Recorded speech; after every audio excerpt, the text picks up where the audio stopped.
Allora, Nicoletta Franceschini, segretaria di Padova, quanto è importante, come sottolineava appunto la segretaria generale, questo percorso di conquista di diritti basilari che poi hanno aperto le porte ad altri diritti altrettanto per noi scontati, fondamentali, che però non è detto che lo siano.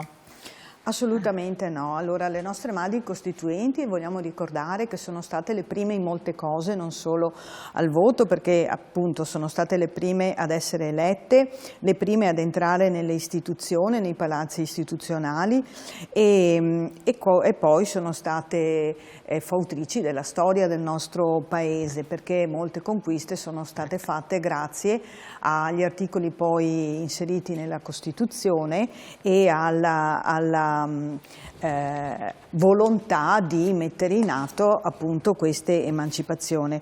Ricordiamo alcuni di questi, perché poi insomma le lotte, l'aver dato la possibilità alle donne di entrare nel mondo della politica è stata una spinta molto forte e importante per acquisire dei diritti che non erano assolutamente riconosciuti.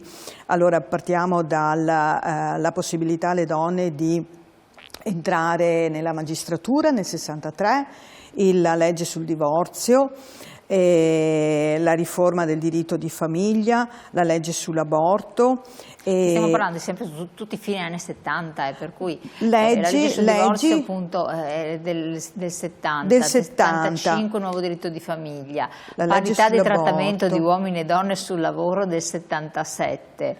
Esatto. E addirittura l'abrogazione del delitto d'onore, come si dice tante volte, 1981. Del diritto d'onore, c'è una cosa che sembra inverosimile. E poi in auge anche in questi giorni la legge sullo stupro, è stato riconosciuto come reato nel 96, ma ancora ad oggi stiamo rivendicando una legge più giusta ed adeguata, che non metta sempre le donne nelle condizioni di dover dimostrare la loro, diciamo, innocenza. E invece insomma non sembra stiamo andando in questa direzione, ma appunto è difficile riconoscere quello che insomma è sotto gli occhi di tutti, la violenza come un reato a tutti gli effetti. Se non c'è consenso non è mai, è sempre reato, quindi non deve essere sancito, ma deve essere una cosa che viene naturalmente inserita nelle norme. Quindi queste donne sono state veramente dei capisaldi nella nostra cultura. Ovviamente c'è ancora tanto da fare, perché soprattutto le donne, come vediamo, nonostante la Costituzione lo preveda, l'abbiamo citato prima, no? I diritti al lavoro, ancora facciamo fatica ad avere una parità salariale. Nei luoghi di lavoro le donne sono pagate meno, questo dà tutta una conseguenza poi anche nella vita sociale delle famiglie. No, ma sono cose, io continuo a ripeterlo, che sono cose inverosimili, è come il gatto che si morde la coda, mi sembra veramente, perché come tutte le cose poi tra l'altro, perché qua in Italia qualsiasi cosa è controproducente se si fa il giro completo. Se penso che tantissime persone sono morte per creare una democrazia e ora ci troviamo con questa politica, meglio le vostre associazioni.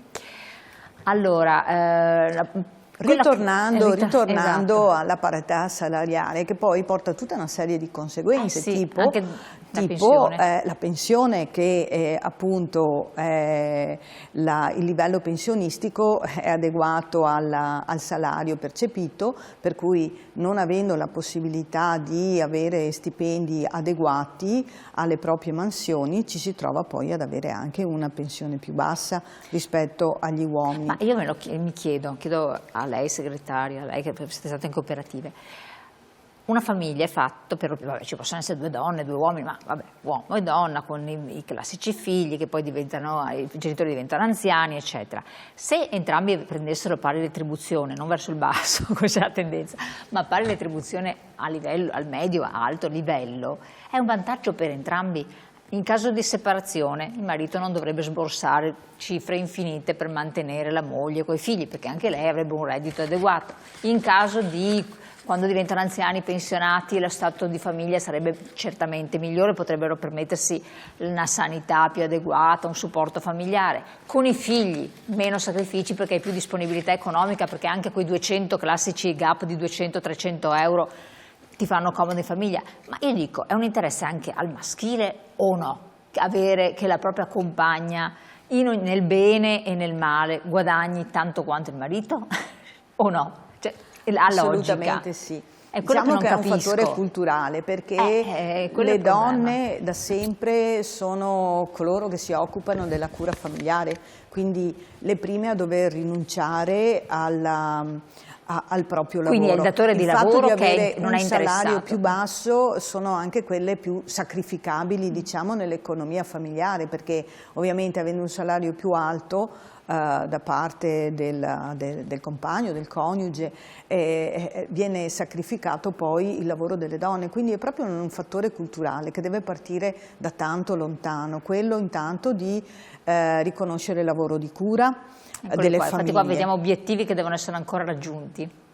Esatto, e quello è un obiettivo importante perché abbiamo una popolazione che si sta modificando e la popolazione sta diventando sempre più anziana, abbiamo pochi giovani che entrano tempestivamente nel mondo del lavoro e quindi ci vuole un supporto importante, forse poi Nicoletta parlerà anche di questo tema. Prego segretaria. No, stavo pensando, vedendo anche la slide, probabilmente anche avere poche donne nei ruoli apicali fa la differenza in negativo o in positivo. In questo caso, visto gli obiettivi da raggiungere, direi in negativo.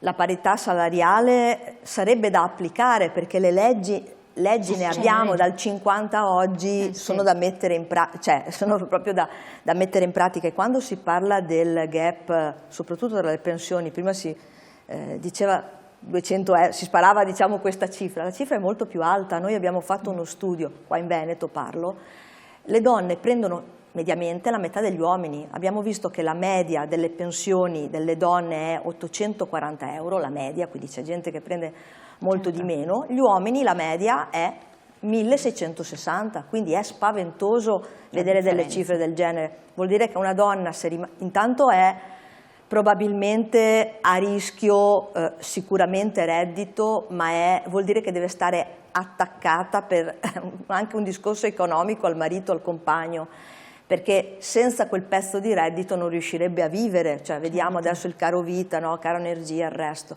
Ma vuol dire che è anche esposta a una violenza economica e quindi difficilmente, se subisce violenza, ce la fa ad uscire, diciamo, anche da questa spirale. Ci sono tantissime cose delle quali tener conto e probabilmente non riesce neanche a curarsi, perché con così poco reddito è difficile. Se rimane poi da sola, aiuto veramente, è una doppia fragilità, quella dell'età, quella del reddito, il fatto di rimanere da sola, quindi poco sicura. Ci sono veramente tantissime cose da tenere in considerazione e soprattutto, ecco, anche la violenza è un altro aspetto molto importante che ha a che fare sicuramente con l'economia, ma non solo con l'economia, con la cultura, rispetto alla quale noi dobbiamo ancora molto lavorare. Infatti qua c'è un messaggio sulla cultura, ma che specie è l'umano che ancora oggi deve fare delle leggi per tutelare le donne? È una vergogna, siamo proprio al tempo del Giurassico. Infatti sembra quasi inverosimile. Esatto. Ma io qua vi faccio la provocazione, perché voi rappresentate quelle che sono state le giovani generazioni di un tempo con i diritti conquistati dalle vostre madri, giusto? Perché tutto sommato questo è. Ma allora vuol dire che siccome i giovani tuttora mancano di rispetto, c'è mancanza di rispetto, c'è violenza di genere che viene perpetrata ai danni delle donne, giovani donne e così via, vuol dire che anche le madri attuali, che sono ben più giovani di voi, hanno sbagliato nell'educazione, perché altrimenti questo problema avrebbe dovuto essere legato a un'era giurassica superatissima, perché stiamo parlando di leggi dove quei giovani che sono accusati di compiere certi gesti sono del 2000, no? Sì, diciamo che anche qui è difficile trovare, non c'è un'unica causa. Sicuramente c'è un problema anche educativo. Sicuramente il problema educativo, sicuramente anche un problema proprio culturale. La società negli ultimi 30 anni è cambiata, è diventata estremamente individualista, cosa che prima non era, si è richiusa in se stesso. Quando va bene a me è sufficiente, non penso al resto. Prima invece c'è sempre stato, e noi portiamo avanti anche un pensiero collettivo, no? Non mi basta star bene, nel senso che tutti insieme dobbiamo star bene, quindi un discorso anche di solidarietà, di uguaglianza, ma poi è mancato probabilmente, senza probabilmente, anche tutto un aspetto culturale che deriva probabilmente anche da famiglie che con uno sviluppo così diciamo della società purtroppo in negativo, appunto l'individualismo, anche questo continuo fare, crescere, vediamo la tecnologia, cioè non riusciamo a starci dietro. Si sono persi dei valori. Si sono persi dei valori e soprattutto magari la famiglia in questo caso e la scuola non si sono più neanche incontrate per stilare quasi un processo, per così dire, anche culturale e formativo di questi bambini, bambine, ragazze e ragazzi. Ecco. Concorda sull'aspetto culturale che è rilevante e quindi che messaggio si sente di dare alle signore che ci seguono, che magari hanno nipoti, giovani o figli? Beh, intanto il fattore culturale è fondamentale, bisognerebbe ci fosse una normativa che prevede l'introduzione dell'educazione sessuaffettiva nelle scuole, vista in senso più ampio, e non avere paura della parola o del tema da affrontare. Io ho partecipato a diversi incontri, anche frequentati da giovani, dove chiedono loro questo tipo di formazione perché si rendono conto che manca qualcosa alla base. Non tutte le famiglie sono attrezzate per affrontarli questi temi, quindi bisogna partire dalle scuole innanzitutto ad una formazione che sia inclusiva e non esclusiva, coltivare ancora il noi e non questo individualismo che in questi anni invece ha perversato, come diceva Nicoletta, è una società che pensa all'io e non pensa più al noi, e questa è la base di quanto sta accadendo nel mondo moderno. Poi tanta superficialità, perché al di là di quando stiamo parlando di quello che è successo nella storia e guardando il tempo e i giorni nostri, molte donne sono molto disimpegnate, più prese dalla contingenza che non... Più che superficialità, prese da mille cose. Sì, dalle contingenze quotidiane. Esatto, dal lavoro di cura e non solo, e tra mille incombenze. Quindi a volte fermarsi un attimo, riflettere, conoscere, riprendere anche, partendo anche dalla lettura della nostra Costituzione, i valori fondamentali, insomma, della nostra democrazia, credo che non sia tempo perso ma tempo impegnato, e pensare, come diceva anche Antonella, al noi, parlarsi, che è una pratica, diciamo, ormai un po' desueta, e soprattutto confrontarci e pensare ad una società inclusiva dove le donne possono essere ancora, e lo sono, protagoniste, perché tutti i giorni noi lottiamo pacificamente per i nostri diritti, per esigerli concretamente e anche per tramandarli alle nuove generazioni. Ecco, voi fate parte del Comitato Coordinamento Donne dello SPCGIL. Che cosa vuol dire farne parte, in 2 parole? Fare parte del coordinamento intanto vuol dire creare un gruppo di donne che sposano gli stessi principi e cercano anche di portarli al di fuori della nostra organizzazione, perché molto spesso ci troviamo a dover anche confrontarci tanto tra di noi, ma quello che è importante è portare al di fuori delle nostre mura il nostro pensiero, il nostro concetto, quello di contaminare anche altre donne attraverso le buone pratiche. Quindi questo è il nostro obiettivo, soprattutto condividere quello che noi facciamo e proviamo con anche altre nel persone. mondo esterno. Fare cultura, e torniamo al punto di inizio. Esatto. Allora, grazie segretaria Antonella Franceschin, segretaria dello SPI-CGIL di Padova, grazie Nicoletta Biancardi, segretaria generale dello SPI-CGIL del Veneto e entrambe del coordinamento, componenti del coordinamento donne dello SPI del Veneto. Grazie a voi di averci seguito, di aver partecipato. Vi invito a contattare le sedi SPI per qualsiasi problema, anche i famosi problemi relativi alle pensioni o altri suggerimenti che vi possono essere utili. Sono presenti su tutto il territorio, si trovano anche sulla rubrica del telefono. Buon proseguimento, a presto.